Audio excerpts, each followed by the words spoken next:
بسم الله الرحمن الرحيم اعوذ باللہ من الشیطان الرجیم بسم اللہ الرحمن الرحیم الحمد للہ رب العالمین الصلاة والسلام علی رسولہ الکریم وآلہ الطیبین الطاہرین المعصومین سیما بقیت اللہ فی الارضین روحی وارواح العالمین لتراب مقدمہ الفدا اللہم صل علی محمد وآل محمد وعجل فرجہم اللہم قربنی فیہ الى مرضاتک وجنبنی فیہ من سخطک ونقماتک ووفقنی فیہ لقراءۃ آیاتک برحمتک یا ارحم الراحمین اللہم صل علی محمد وآل محمد وعجل فرجہم۔ آج ہم آپ کی خدمت میں ماہ مبارک رمضان کی دوسرے دن کی دعا لے کر حاضر ہوئے ہیں، اور اس دعا کے بارے میں چند جملے آپ کی خدمت میں عرض کرنا چاہ رہا ہوں۔ یہ دعا کیا ہے؟ اس لیے کہ جب انسان اللہ کی بارگاہ میں جاتا ہے اور اللہ سے کچھ مانگ رہا ہوتا ہے تو اس کو معلوم ہونا چاہیے کہ میں کون ہوں اور وہ کون ہے۔ جب تک مانگنے والے کو اپنی درد کا احساس نہ ہو، اپنی غربت کا احساس نہ ہو، اپنے فقیر ہونے کا احساس نہ ہو، اور جس سے مانگ رہا ہے اس کی عظمت کا احساس نہ ہو، اور جو کچھ مانگ رہا ہے اس کا علم نہ ہو، تو وہ حقیقت میں صحیح انداز میں مانگ ہی نہیں سکتا۔ ہادیان برحق نے ہمیں بتایا ہے کہ آپ نے جب پروردگار کی بارگاہ میں جانا ہے اور اپنے پروردگار سے کچھ مانگنا ہے تو اس مانگنے کا طریقہ کار کیا ہونا چاہیے اور مانگنا کیا ہے، اور کتنا خوبصورت ہے یہ مکتب کہ ہر روز کیا مانگنا ہے وہ بھی بیان کر دیا، کس دن کیا مانگنا ہے وہ بیان کر دیا، اور ماہ مبارک رمضان کہ جس میں اللہ کی رحمت کے دروازے کھلے ہوتے ہیں، جس میں سانس لینا بھی تسبیح شمار ہوتا ہے، اس میں کیسے پروردگار سے مانگنا ہے، کیا مانگنا ہے اور کس دن کیا مانگنا ہے، یہ ہمارے ہادیان برحق نے ہمیں تعلیم فرمایا ہے۔ کیا مانگنا ہے پروردگار سے آج کے دن؟ کیا فرمایا ہے؟ اللہم قربنی فیہ الی مرضاتک، اے میرے پروردگار، اے میرے اللہ، اے میرے محبوب، اے وہ جس کو میں عبادت کے لائق سمجھ کر جس کے سامنے جھکتا ہوں، مجھے قریب کر دے۔ کس کے؟ الی مرضاتک، مجھے اپنی مرضیوں کے قریب کر دے، مجھے آج کے دن اپنی مرضیوں کے قریب کر دے۔ میں اپنی مرضی کے بارے میں نہ سوچوں، میں تیری مرضی کے بارے میں سوچوں، میں اپنی مرضی کو پورا کرنے کے لیے کوشش نہ کروں، میں تیری مرضی کو حاصل کرنے کی کوشش کروں، میں اپنے آپ کو حاصل کرنے کی، اپنی مرضی کو پورا کرنے کی کوشش نہ کروں، میں تجھے راضی کرنے کی کوشش کروں، تو راضی ہو جائے۔ پروردگار آج کے دن میرے دل کو اس طرح تبدیل کر دے کہ میں اپنی مرضیوں پر تیری مرضی کو ترجیح دیتا ہوا نظر آؤں۔ ہم تو عام طور پر عبادت میں بھی اللہ کی مرضی کو بعض اوقات بھول بیٹھتے ہیں، کہہ رہے ہوتے ہیں قربتاً الی اللہ، اللہ کی مرضی کے لیے کر رہے ہوتے ہیں، لیکن بعض اوقات یوں ہوتا ہے کہ ہم اللہ کی مرضی کی بجائے کچھ اور لوگوں کو خوش کرنے کے لیے، حقیقت میں اپنے آپ کو خوش کرنے کے لیے یہ کام کر رہے ہوتے ہیں۔ لیکن نہیں، آج کے دن خدا سے یہ مانگنا ہے، اللہم قربنی فیہ الی مرضاتک، پروردگار آج کے دن کا واسطہ دے کر تجھ سے کہتا ہوں کہ آج کے دن مجھے تو اپنی مرضیوں کے قریب کر دے، میری مرضی کو چھوڑ، تیری مرضی کیا ہے وہ کر دے، اس لیے کہ جب تو خوش ہو جائے گا میری مرضی خود بخود پوری ہو جائے گی۔ وَجَنِّبْنِ فِيهِ مِن سَخَطِكَ وَنَقِمَاتِكَ، پروردگارہ میں تو تیری مرضیاں چاہتا ہوں، مجھے دور کر دے، مجھے بچا لے آج کے دن کس سے؟ سخطک، اپنے غضب سے۔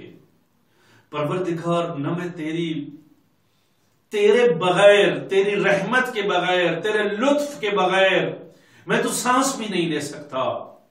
پروردگارا میں تیرا غضب کیسے برداشت کر سکتا ہوں؟ پروردگارا میں تیری رحمت چاہتا ہوں، میں تیری غضب سے بچنا چاہتا ہوں۔ وَجَنِّبْنِي فِيهِ مِنْ سَخَطِكَ، پروردگار آج کے دن کے صدقے میں، آج کے دن کیا کر دے، مجھے اپنے غضب سے دور کر دے، مجھے اپنے غضب سے بچا لے، وَنَقِمَاتِكَ، اور اپنے انتقام سے بچا لے۔ پروردگارا میں تیرا غضب برداشت نہیں کر سکتا، میں تیرا انتقام برداشت نہیں کر سکتا، مجھے اس انتقام سے اور اس غضب سے بچا لے۔ کس کا غضب بندہ برداشت کر سکتا ہے؟ جس سے انسان کا واسطہ نہ پڑنا ہو۔ وہ اگر ناراض بھی ہو جائے مجھے کوئی فرق نہ پڑے، وہ انتقام لینا شروع کر دے، میں اس کے انتقام کے سامنے کھڑا ہو سکوں۔ لیکن پروردگارا میں تو ایسا ہوں کہ ایک لحظہ بھی تجھ سے دور نہیں ہو سکتا، ایک لحظہ بھی تیرے بغیر اور تیری رحمت کے بغیر اور تیری عطا کے بغیر میں سانس بھی نہیں لے سکتا، میں زندہ نہیں رہ سکتا، میرا وجود باقی نہیں رہ سکتا۔ پروردگارا وَجَنِّبْنِي فِيهِ مِنْ سَخَطِكَ وَنَقِمَاتِكَ، پروردگارا میں کیسے تیرے غضب کو برداشت کر سکتا ہوں، میں کیسے تیرے انتقام کو برداشت کر سکتا ہوں۔ پروردگارا مجھے اپنے غضب اور اپنے انتقام سے بچا لے۔ وَوَفِّقْنِي فِيهِ لِقِرْآتِ آیَاتِكَ، وَوَفِّقْنِی ہے پروردگار تو توفیق عطا فرما۔ توفیق کا مطلب کیا ہوتا ہے؟ پروردگار تو اسباب فراہم کرتے، پروردگارا تو اسباب فراہم کر دے، اس لیے کہ تو مسبب الاسباب ہے۔ تو ایسے اسباب فراہم کر دے کہ میں تیری آیات کی تلاوت کر سکوں، تیری آیات کو پڑھ سکوں۔ آیات سے مراد صرف آیات قرآنی نہیں ہیں، آیات سے مراد آیات انفسی بھی ہیں، آیات آفاقی بھی ہیں۔ انسان اپنے اندر غور کرے، اس کو اللہ کی آیات نظر آتی ہیں، اس کو اللہ کی نشانیاں نظر آتی ہیں، یہ اس کائنات کی رنگینیوں پر غور کرے، اس کائنات کی شگفتگیوں پر غور کرے تو اس کو اللہ کی آیات نظر آتی ہیں، اللہ کی نشانیاں نظر آتی ہیں۔ وَيَتْلُو عَلَيْهِمْ آیَاتِهِ، وہ جو انبیاء کا ہدف خدا نے مقرر کیا ہے کہ وہ اللہ کی آیات کی تلاوت کریں، یہ آیات قرآنی صرف نہیں تھی، اس میں کوئی شک نہیں ہے کہ یہ ماہ مبارک رمضان بہار کا مہینہ ہے، بہار قرآن ہے، قرآن سے قریب ہونے کا مہینہ ہے، قرآن سے انس پیدا کرنے کا مہینہ ہے، قرآن کے نزول کا مہینہ ہے، اس میں کوئی شک نہیں ہے۔ لیکن اللہ کی آیات کو ڈھونڈنا چاہیے، ہر چیز میں اللہ کو، انسان کو اللہ کی آیات نظر آنی چاہیے، اللہ کی نشانیاں نظر آنی چاہیے۔ اسی لیے امیر علیہ السلام ارشاد فرماتے ہیں کہ میں کسی چیز کو نہیں دیکھتا مگر یہ کہ اس چیز کو دیکھنے سے پہلے اس میں مجھے خدا نظر آتا ہے، اس لیے کہ وہ خدا نے بنائی ہے، وہ خدا کی مخلوق ہے، وہ خدا کی نشانی ہے۔ مجھے اس کائنات کے اندر ہر چیز کو دیکھ کر یہ سوچنا ہے کہ یہ میرے پروردگار نے بنائی ہے۔ وَوَفِّقْنِي فِيهِ لِقِرْآتِ آیَاتِكَ، پروردگار آج کے دن مجھے اپنی آیات کی تلاوت کی توفیق عطا فرما دے۔ یہ توفیق، یہ اسباب فراہم کرنا، یہ میرے دل کو موڑنا، میرے سامنے ان چیزوں کو لے کر آنا، ایسا ماحول پیدا کر دینا، یہ پروردگارا اس کی التجا کر رہا ہوں، یہ توفیق ہے، یہ توفیق مانگ رہا ہوں آپ سے۔ اور یہ ماہ مبارک لقراءت کا لفظ آیا اس لیے زیادہ توجہ آیات قرآنی کی طرف ہے جن کو پڑھنا ہے، لقراءت آیات، اور قرآن کی بارگاہ میں کیسے جانا ہے؟ اس لیے کہ خود قرآن نے بیان کر دیا ہے کہ قرآن ہدی للمتقین ہے، جو سالم فطرت کے ساتھ میرے پاس آئے گا میں اس کی ہدایت کروں گا۔ قرآن ہدی للمتقین ہے، سب سے پہلے تقوی اختیار کرنا ہے، سب سے پہلے سالم فطرت کے ساتھ قرآن سے کچھ حاصل کرنے کے لیے قرآن کی بارگاہ میں جانا ہے تو قرآن میری ہدایت کرے گا۔ اور کسی اور جگہ پر ارشاد فرمایا کہ لا یمسہ الا المطہرون، طہارت کے ساتھ جانا ہے، بدنی طہارت بھی ہونی چاہیے، ظاہری طہارت بھی ہونی چاہیے، باطنی طہارت بھی ہونی چاہیے، وضو کر کے قرآن کی خدمت میں جانا چاہیے، اور پاکیزہ دل کے ساتھ قرآن کی خدمت میں جانا چاہیے اور قرآن سے حاصل کرنا چاہیے۔ اسی طرح ایک اور جگہ پر ارشاد فرمایا فاستعذ باللہ، خدا سے، خدا کی پناہ میں جانا چاہیے، من الشیطان الرجیم، شیطان رجیم سے پناہ مانگتے ہوئے اللہ کی بارگاہ میں جانا چاہیے اور پھر قرآن کی تلاوت کرنی چاہیے۔ اس لیے یہ سب چیزیں کیا ہیں؟ ان سب چیزوں کے لیے خدا کی توفیق کی ضرورت ہے۔ اس لیے ہم خدا سے توفیق مانگ رہے ہیں، اللہم قربنی فیہ الی مرضاتک، پروردگارا آج کے دن مجھے اپنی مرضیوں کے قریب کر دے، وجنبنی فیہ من سخطک ونقماتک، اور مجھے اپنے غضب سے اور اپنے انتقام سے بچا لے، ووفقنی فیہ لقراءۃ آیاتک، اور مجھے توفیق عطا فرما کہ آج کے دن میں تیری آیات کی تلاوت کر سکوں۔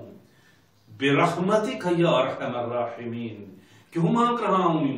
یہ اس لیے نہیں مانگ رہا کہ میں اس کا حق رکھتا ہوں، میں استحقاق رکھتا ہوں، نا پروردگارا،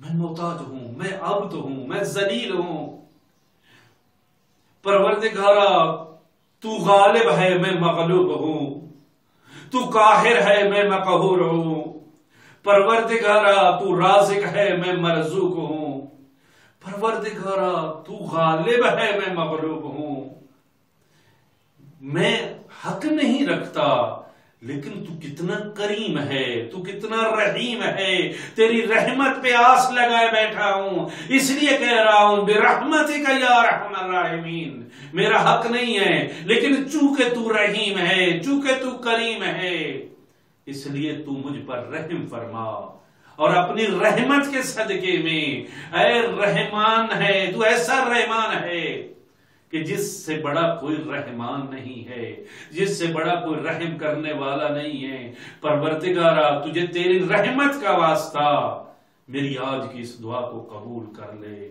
وصلی اللہ علی محمد